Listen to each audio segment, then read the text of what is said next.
প্রথমে বলবো বাহিরের অস্বাস্থ্য খাবার না খেয়ে ঘরে একটু কষ্ট করে যদি আমরা স্বাস্থ্যসম্মত খাবার বানিয়ে খাই তাহলে কিন্তু খেয়ে তৃপ্তি পাওয়া যায়। প্রথমে আমি এই সমুচাটাকে বানানোর জন্য এখানে আমি ময়দা দিয়ে দেবো। 1 কাপ পরিমাণে ময়দা নিয়েছি, আর স্বাদ মতো লবণ দিব, আর মেজারমেন্টে কাপ দিয়ে রেগুলার যে তেলটা আছে আমি এখানে তেল দিয়ে ভালো করে মেখে নিব।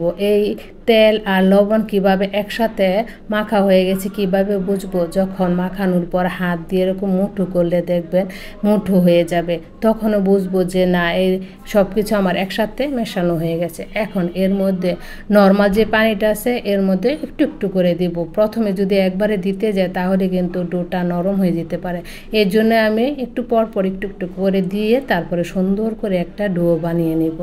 এখন কিন্তু আমার পানি আরেকটু লাগবে, এর জন্য আমি আবার আরেকটু পানি দিয়ে নিচ্ছি। এটা কিন্তু ঠান্ডা পানি। ঠান্ডা পানি বলতে কি, যে নর্মাল পানিটা আছে সেটা আবার ভাববেন না যে ফ্রিজের থেকে পানি নিয়ে তখন বানাচ্ছি। এখন কিন্তু আমার ডোটা সুন্দর হয়ে মাখা হয়ে গেছে। হাতে একটু তেল লাগিয়ে আমি উপরে দিয়ে দিব যাতে ড্রাই না হয়। এখানে চিকেন সিদ্ধ করে নিয়েছি, বাঁধাকপি, ক্যাপসিকাম, গাজর, ধনেপাতা কুচি আর কাঁচামরিচ। এখন একটা প্যানের মধ্যে তেল দিয়ে 1 কাপ পরিমাণে পেঁয়াজ কুচি দিয়ে একটু নেড়েচে যখন নরম হয়ে আসবে তখন যত রকমের সবজি আছে সবগুলো আমি এর মধ্যে দিয়ে দিব। আর এটা কিন্তু আপনি এরকম তেলে না ভেজেও কিন্তু হাতে মেখেও দিতে পারেন, কিন্তু এভাবে দিলে আরেকটু টেস্ট হয়। সমুচাটা যখন খাবো তখন বোঝা যাবে যে এভাবে বানানোর কারণে কিন্তু এই সমুচাটা খেতে খুবই মজা হবে। এখন সবগুলো সবজি আমি এর মধ্যে দিয়ে দিব। এখানে কিন্তু তেমন কোনো মশলা লাগবে না, অল্প মশলা দিয়েই কিন্তু হয়ে যাবে। এখানে আমি আর তেমন কোনো মশলা দিয়ে দেব না। এখন এর মধ্যে দিয়ে দেব আমি সবজির মধ্যে একটা, এটা হলো ম্যাগির যে প্যাকেটটা আছে প্যাকেটটা সম্পূর্ণটা এর মধ্যে দিয়ে দিব। আর দিয়ে দিব সামান্য পরিমাণে গোলমরিচের গুঁড়া। গোলমরিচের গুঁড়াটা কিন্তু অবশ্যই দিবেন, এতে কিন্তু টেস্ট আরও বাড়িয়ে দেবে। আর স্বাদ মতো লবণ দিয়ে আমি সব কিছু ভালো করে নেড়ে চেড়ে একটুখানি যখন সবজিটা নরম হয়ে আসবে তখন কিন্তু আমি এটা নামিয়ে ফেলবো। আমরা যে কোনো কিছু বানানোর আগে ভাবি অনেক কঠিন, যখন বানাতে যাই তখন কিন্তু বোঝা যায় না একদম সহজ। এখন ডোটা কিন্তু 10 মিনিট পরে দেখেন সুন্দর হয়ে সেট হয়ে গেছে। এখন আমি হাত দিয়ে এই ডোটাকে আরেকটু চেপে নিব।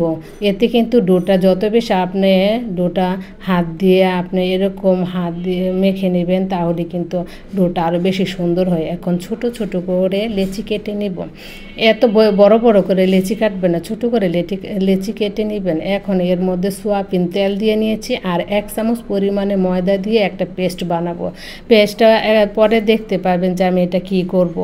2 চামচ দিয়েছি, পরে আবার 1 চামচ মনে হলো কম হয়ে গেছে, পরে 2 চামচ দিয়ে আমি পেস্টটা করে সাইডে রেখে দেব। এখন একটা ছোট একটা লেচি নিয়ে তারপর আমি আর একটু মথে নিয়ে এর মধ্যে আমি একটু ময়দা দিয়ে, যাতে বেলুনের মধ্যে না লেগে যায়, ময়দা দিয়ে সুন্দর করে বড় করব না, ছোট ছোট করে মাঝারি যেমন আছে এরকম গোল করে তারপরে আমি এই রুটিটাকে বানাবো। এটা আপনি যদি গোল না হয় কোনো সমস্যা নেই, গোল হতে হবে এটা কোনো কথা না। এখন আমি সবগুলো এরকম রুটি বানিয়ে নিয়েছি। এখন আমি যে সাইডে পেস্ট বানিয়ে রেখেছিলাম সেটা আমি একটু ব্রাশ দিয়ে দিব সবখানে। রুটির উপরে সবটুকু আমি ব্রাশ দিয়ে লাগিয়ে নিব। এভাবে লাগিয়ে দিয়ে উপরে আরও রুটি আছে আমি 4 থেকে 5টা এভাবে দিয়ে দিব। প্রথম যদি আপনারা সাহস করে যদি আপনি বানান তাহলে বানানোর পর যখন দেখবেন যে কোনো খাবারে বানাবেন, বানানোর পর যদি দেখতে খুব সুন্দর হয় আর খেতে খুব মজা হয় তখন কিন্তু খুবই ভালো লাগে। বানালে যে সার্থক যে না আমি একটা জিনিস বানিয়েছি, এটা অনেক মজাও হয়েছে আর খেতে দুর্দান্ত লাগছে। এখন আমি এভাবে 4 থেকে 5টা রুটি উপরে দিয়ে দিব। আর প্রতিটা রুটির মাঝখানে কিন্তু যেই তেল দিয়ে আমি পেস্টটা বানিয়েছি এটা কিন্তু অবশ্যই দিয়ে নেবেন, তা না হলে কিন্তু আপনি যখন এই সমুচার সেটটা বানাবেন ওটা কিন্তু সুন্দর হবে না। এভাবে আমি 5টা রুটি নিয়েছি। এখন আমি বেলুন দিয়ে সুন্দর করে, এটা কিন্তু যত বেশি বড় করবেন তত বেশি পাতলা হবে, একটু ময়দা মেখে নিয়েছি। এখন আমি বেলুন দিয়ে এটা আমি আরও বড় করতে থাকবো, যত বেশি বড় করবেন তত বেশি পাতলা হবে। আমার বেলুনটা পেরিটা যতটুকু বড় ঠিক ততটুকু আমি রুটিটাকে বেলে বড় করে নিয়েছি।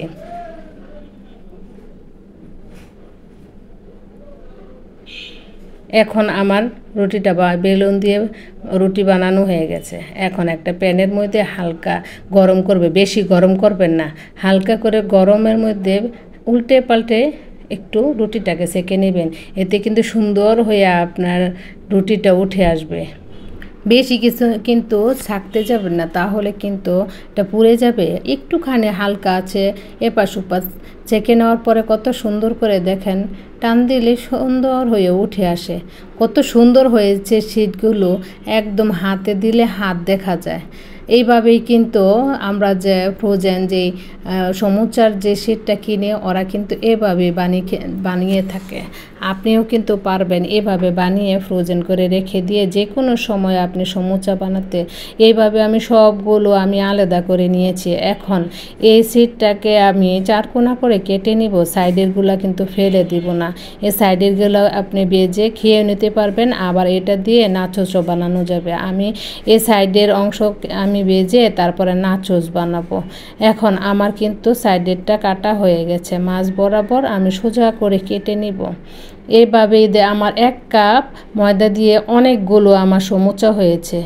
এখন কিন্তু আপনি একটা এয়ারটাইট বক্সের মধ্যে রেখে দিয়ে তারপরে আপনি যে কোনো সময় বানাতে পারেন। আমার কিন্তু দেখেন কতগুলো হয়েছে এখানে শীট। আমরা যে কোনো কাজ করার আগে মনে করি অনেক কঠিন, আসলে কিন্তু করতে গেলে এত কঠিন না। আর আমি কিভাবে এই সমুচা শীটটাকে বানাচ্ছি, সমুচা যে বানাতে একদম সোজা, আপনারা দেখেই বুঝতে পারবেন যে আমি কিভাবে বানিয়েছি। আমি কিন্তু একটা আঠা বানিয়েছি পানি আর ময়দা দিয়ে। এটা কিন্তু অবশ্যই লাগবে, তা না হলে কিন্তু সমুচা যখন আমি বানাতে যাব তখন কিন্তু খুলে যাবে। এভাবে আঠাটাকে বানিয়ে লাগিয়ে নেবেন। আমরা যেই পানের যে খিলি বানাই ঠিক ওই রকম করেই কিন্তু আমরা এই শেপটা দিব। দেওয়ার পর এভাবে হাত দিয়ে আঠাটাকে লাগিয়ে নিব। এতে দেওয়ার পরে কিন্তু একটু সমুচাটা খুলে যাবে না, ভাজার পরও কিন্তু সুন্দর থাকবে। এখন একটু মাথার ওদিক দিয়ে দেব, দিয়ে সবগুলো এভাবে আমি কিন্তু সমুচা বানিয়ে নিব। আজকে দেখাবো কিভাবে ফ্রোজেন করে রাখা যায়। এইভাবে আমি সবগুলো আমার সমুচা বানানো হয়ে গেছে। এখন আমি এখান থেকে অনেকগুলো আমার সমুচা হয়েছে, আমি অর্ধেক সমুচা একটা বাটিতে নিয়ে ফ্রিজে রেখে দিব, আর কিছু অর্ধেক রেখে দিব আর অর্ধেক আমি ভাজবো। আর একটা প্যানের মধ্যে তেলের পরিমাণটা একটু বেশি করে দিয়ে নিয়েছি। এখন এর মধ্যে একে একে কয়েকটা 4টা দিয়েছি, দিয়ে উল্টে পাল্টে আমি সুন্দর করে মুচমুচে করে ভেজে নিব। এটা খেতে যে এত মজা হয়েছে। আর বাচ্চাদের কিন্তু আমি বলবো যে বাহিরের খাবার না বানিয়ে দিয়ে ঘরে যদি এমন খাবার বানিয়ে দেন, ওরা কিন্তু খুব আনন্দ করে খাবে। বাচ্চা কিংবা বড় সবাই কিন্তু মজা করে খাবে যে এমন মজার একটা খাবার। উল্টে পাল্টে কত সহজভাবে দেখেন কত সুন্দর কালারটা হয়েছে। এভাবে আমি সবগুলো ভেজে উঠিয়ে নিয়েছি। এটা কিন্তু খেতে অত্যাধিক মজা হয়েছে। আর ভিতরটা দেখেন পুরে ভরা কত সুন্দর। আমার যদি রেসিপিটা আপনাদের ভালো লাগে তাহলে লাইক কমেন্ট আর শেয়ার করে দেবেন। আজকে চলে যাব, আল্লাহ হাফেজ।